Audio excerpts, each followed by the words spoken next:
Dan apa yang terjadi, dan ini sangat luar biasa sekali ya, bahwa Sada itu mampu menghunus ke dalam tubuh Dadung Awo tersebut.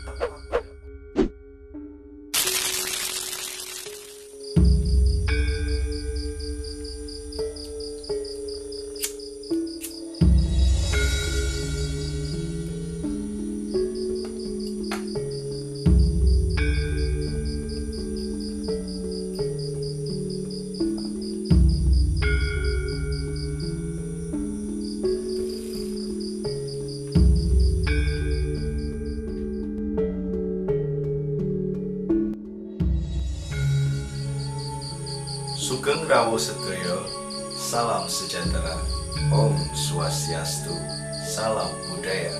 Selamat datang di Kitab Mawas Diri. Jangan pernah lupakan jati diri Anda, dari mana Anda berasal. Dan kali ini Kitab Mawas Diri akan membawakan kisah legenda sejarah Jaka Tingkir dalam episode yang keempat, yaitu tersingkirnya Jaka Tingkir dari Istana Demak Bintoro. Selamat menyaksikan.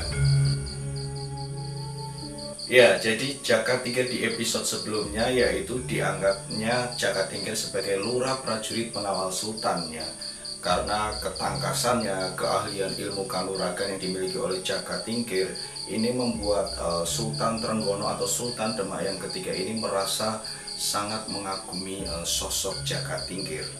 Dan kemudian Jaka Tingkir juga mampu memberikan rasa aman ketika Sultan Trenggono ini hendak bepergian ya. Jadi Sultan Trenggono merasa aman ketika Jaka Tingkir menjadi pengawal sultan tersebut. Dan pada suatu ketika Sultan Trenggono ini mengadakan pencalonan calon prajurit pengawal sultan ya. Jadi untuk semua pemuda di sekitar situ untuk mendaftar atau mengabdi di Demak Bintoro. Dan menariknya lagi ini ada Ki Ageng Selo ikut mendaftar dalam kesempatan tersebut ya. Jadi Ki Ageng Selo ini merupakan putra dari guru beliau Sultan Trenggono. Nah, karena Ki Ageng Selo merupakan putra dari gurunya, maka Ki Ageng Selo diterima sebagai kandidat calon pengawal sultan. Nah, di situ seperti halnya Jaka Tingkir yang kemudian diuji menggunakan melawan ketiga banteng liar, juga dengan Ki Ageng Selo. Jadi Ki Ageng Selo juga diuji oleh Pangeran Trenggono atau Sultan Trenggono tersebut dengan melawan ketiga banteng liar tersebut.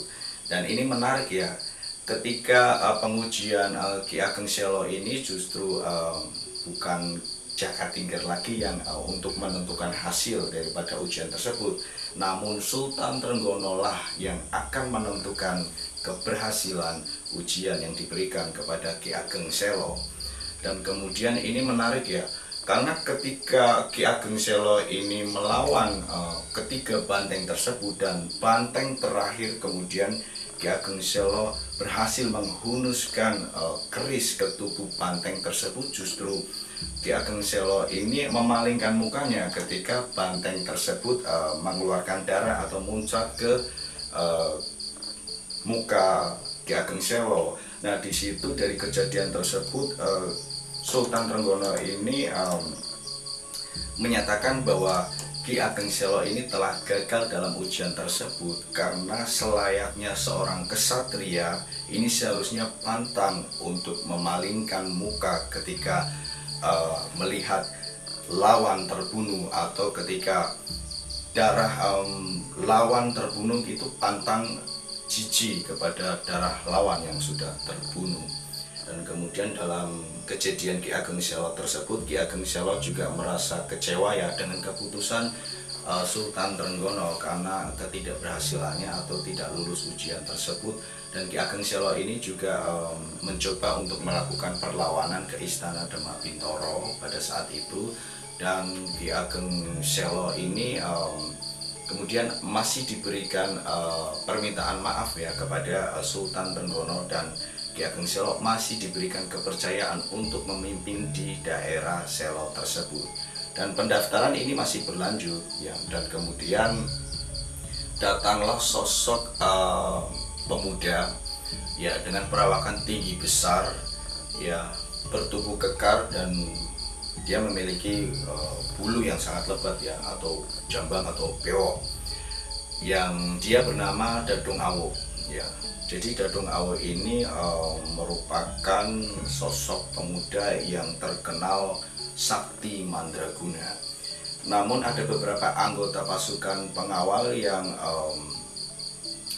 beranggapan bahwa Dadung Awo ini pernah dicurigai sebagai atau ikut dalam pemberontakan Pangeran Suryo Wiyoto. Ya, jadi kedatangan Dadung Awo ini yang sangat sombong, yang sangat sesumbar ya. Dia menyatakan sesuatu bahwa sehari saja dia tidak melukai sisa-sisa laskar Majapahit, maka tangannya sangat gatal. Dan mendengar pernyataan tersebut, lalu Jaka Tingkir merasa geram ya. Dan kemudian Jaka Tingkir menghampiri seorang sosok Dadung Awo tersebut dalam pendaftarannya. Dan kemudian Jaka Tingkir menyatakan sesuatu kepada Dadung Awo bahwa Jaka Tingkir merasa keberatan ya apabila Dadung Awo ini mencalonkan diri sebagai calon pengawal sultan, karena Demak Bintoro ini sangat membutuhkan orang-orang yang menghargai semua lapisan. Dan kemudian Dadung Awo ini merasa tersinggung juga dan menyatakan sesuatu kepada sosok Jaka Tingkir tersebut. Kemudian Dadung Awo menyatakan sesuatu bahwa apakah karena Jaka Tingkir atau Raden Jaka Tingkir ini adalah keturunan dari Trah Majapahit, lalu kemudian beliau melarang Dadung Awo untuk mencalonkan diri sebagai pasukan pengawal sultan. Dan Jaka Tingkir ini merasa geram ya dengan pernyataan Dadung Awo tersebut. Lalu Dadung Awo tersebut menyatakan sesuatu lagi dan berucap kepada Jaka Tingkir, apabila Jaka Tingkir merasa keberatan Dadung Awo mendaftarkan sebagai calon pengawal sultan, maka Dadung Awo menantang kepada Jaka Tingkir untuk beradu kesaktian. Ini atas nama pribadi antara Dadung Awo dengan Jaka Tingkir, bukan Dadung Awo kepada lurah prajurit pengawal sultan. Dengan pernyataan tersebut, maka Jaka Tingkir ini merasa geram dan sangat marah dan mempersilahkan Dadung Awo untuk pergi dari pendaftaran tersebut. Namun Dadung Awo ini tidak juga beranjak pergi. Dia justru malah menantang Jaka Tingkir untuk melakukan perlawanan. Dengan demikian akhirnya Jaka Tingkir merasa tertantang, dan kemudian Dadung Awo menantang perlawanan kepada Jaka Tingkir. Kemudian Dadung Awo ini mengeluarkan sebuah keris atau senjatanya dan kemudian dihunuskannya ke tubuhnya.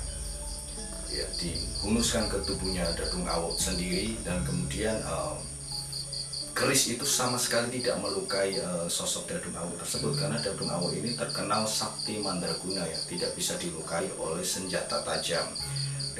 Dengan demikian akhirnya Jaka Tingkir memegang sebuah sada. Ya, jadi sada ini merupakan alat untuk menumbuk buah gambir yang panjangnya kurang lebih sekitar 15 cm dan lebarnya ini sejengkal jari saja.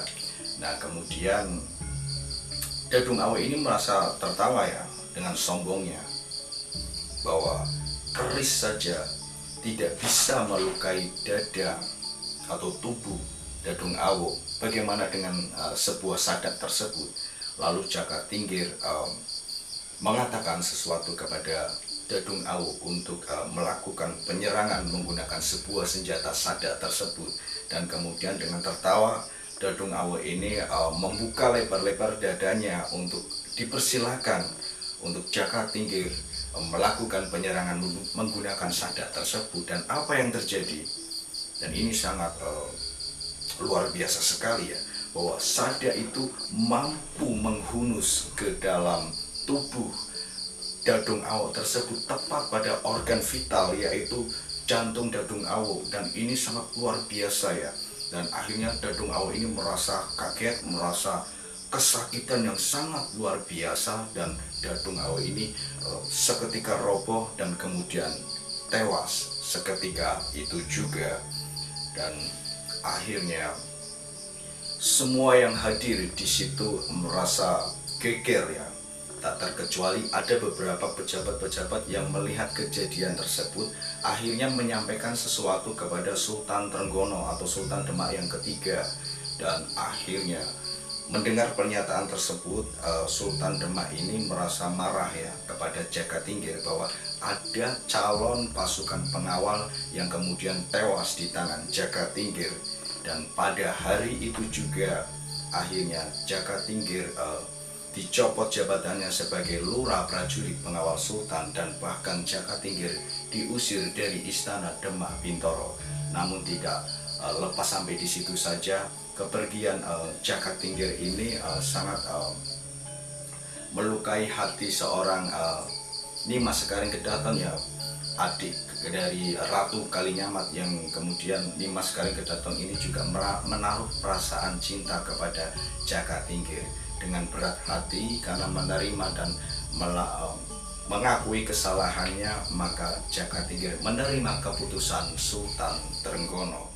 Ya, jadi Jakatingkir di episode selanjutnya ini akan membahas tentang Ki Ageng Banyu Biru ya, di episode yang kelima. Dan tayangan Kita Mawas Diri ini adalah tayangan yang bukan tentang suatu agama, tetapi tentang keyakinan kita kepada Sang Penguasa Jagat, Juwuhing Kawula Dumateng Gusti. Dan nantikan kisah legenda Jakatingkir dalam episode selanjutnya di tayangan Kitab Mawas Diri berikutnya. Salam sejahtera. Om Shanti Shanti Shanti Om.